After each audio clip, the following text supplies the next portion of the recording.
brand new purchase of an older bike. What I have behind me is the 2014 Haro Freestyler Mike Dominguez tribute bike. In 2014, this bike sold for $869 and only 400 were produced. I found this one on eBay, pristine, hanging on someone's wall, and got a pretty decent deal on it. And I'm gonna do to it what I always do to number bikes. I'm gonna totally dismantle this bike and customize it.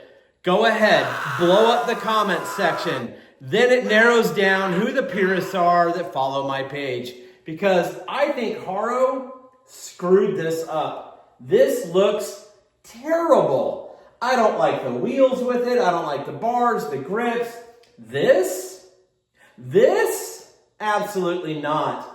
I know this bright blue is common on Haro bikes, but man, you're working with so many shades of blue here, you might as well call it 50 Shades of Blue.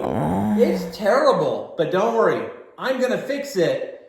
And my opinion is all that matters. It's my bike, my video, my money, but I'm gonna make it cool, I promise. That's what I do. That's what the majority of you watching this video come here to see. Let's take something that you can buy and do something different with it and make it kind of cool. Yeah, it looks okay as it is, but this would be a boring channel if all I did is go, hey, look, I bought this. Thanks for watching. No, we're gonna do a lot more than that. We're gonna be swapping out the wheels, the chainring, the pedals, the seat, the bars. There is no stem. It's kind of like those vector bars. Adding a stem, grips, brakes, seat post clamp. I mean, it just goes on and on. We're basically keeping the frame, the forks, the cranks, and the chain. That's about it. All right, let's give you the bike breakdown. It's got the ODI mushroom grips, which are two-tone and kind of cool. Then it's got the ugliest blue anodized part you can ever find, that bright blue. I really despise it. Then it's got these vector style or old school Haro style throwback bars that are integrated with its own stem or quill. It's kind of interesting. But then it comes with a warning sticker, not designed for BMX stunt riding. No problem. We're taking those off. Love the frame, love the colors. The wheels are actually really nice. It's the Skyway flanged mags, and I really like it. I like the blue tires even, but we're getting rid of those and doing something different. And then this, again, cool part, terrible color. Cashimax Aero seat, rad seat, not gonna use it on this bike. Also, is that seat post in upside down? Or is it really like that? I'll have to take a look at that when I pull it out of there.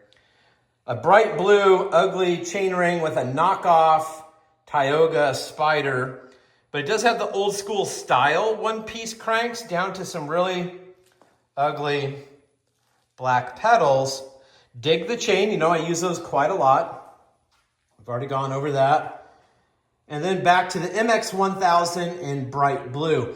So overall, like the bones of the bike are pretty fantastic, and it's just all of the parts and components. Seems to be a trend with a lot of these big box companies. When they go out and make a retro bike or a limited number, I don't know what you call it, tribute bike, I guess, they just miss on the parts, which dramatically impact the overall aesthetic of the bike.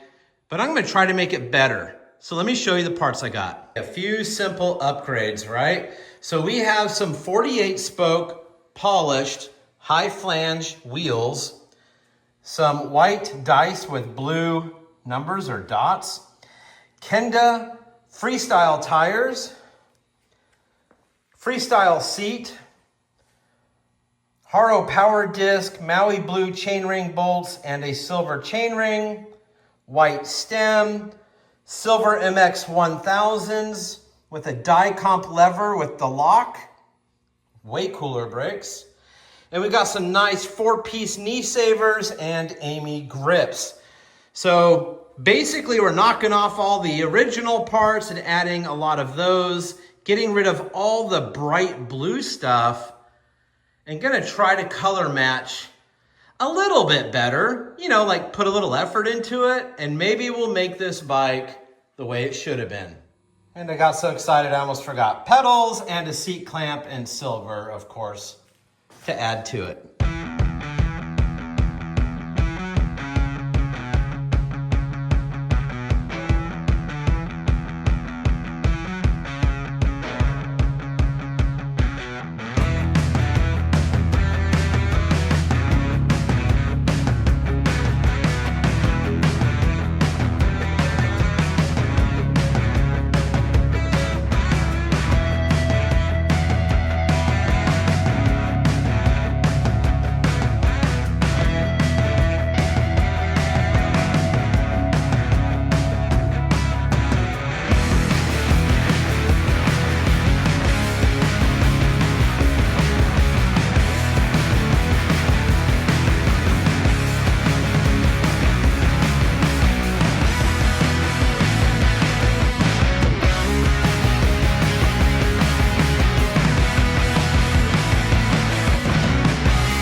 Okay, the bike's done. It's right there behind me, but I don't want to show it to you yet because I want to show you all the crap we took off because we replaced a lot. And now I feel like the bike is much cleaner looking, probably more appropriate, if you will. I don't know if that's probably the right word for this, but it looks better. It looks rad. Let me show you the parts we took off and then the big reveal. We'll take it outside, get some great lighting, and give you a little montage. Okay, we started with the Skyways, the flanged ones with the Comp 3, which is more like a race tire with the knobbies, so it didn't really seem appropriate.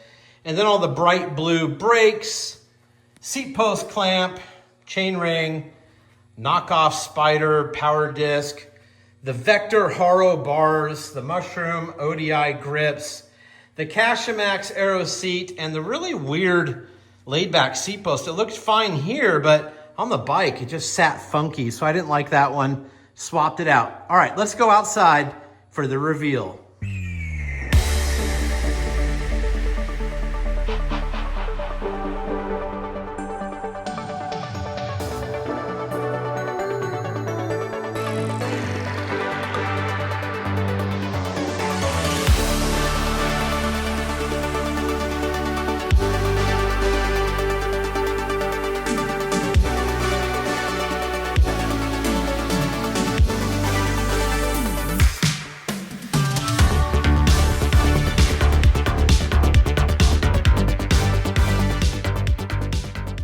One last look, this time with the number plate on. I left it off so you can see those 4-piece bars, but I actually really like the number plate on there. I think that looks really cool.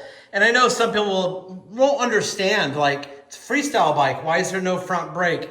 It's a freestyle bike, why is there a number plate? Let me educate you a little bit. This is a Mike Dominguez bike.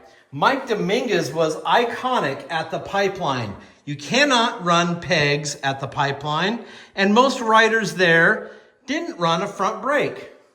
Also, many riders, to showcase the sponsors, used number plates. Not that they were racers, they used them as billboards. I love the way it came out. Comment down below, what do you think about that? Better than the original? I already know the answer. Absolutely yes. All right, what an epic build. I had a really good time building it. I had a little hard time getting the other chainring off. Haro way over torqued that nut on the inside there, but we got it loose after a little while and we got the new chainring on, which I really like, and I got it from Pop's Bike Shop on eBay. He sells a lot of really cool stuff, custom like that, powder coated stuff. Go check him out, he's on eBay. And I'm really happy with the way this turned out. I got the wheels from BMX Guru, the tires, the brakes, and the seat from Pork Chop. And the overall look of the bike was, the bones were there, people. You just gotta look past all the gaudiness and ugliness and clean them up and make them a little more rad. I said something in a video a while back that made me laugh off camera, and I said, it went from sad to rad. And in this case, I think it did again. So I'm real happy with this. If you are considering subscribing to this channel, would be amazing. It costs you absolutely nothing. I have three Mongoose builds, a PK Ripper build, a GT World Tour build and a GT race bike build, the prototype that I did with Gary Turner, GT 1972. If you want one of those collaboration bikes between myself and GT, go to gt1972.com and look for the GT RADBMX Collab frame and fork. Okay, thanks again for watching. I hope you enjoyed the video, and as always, stay rad.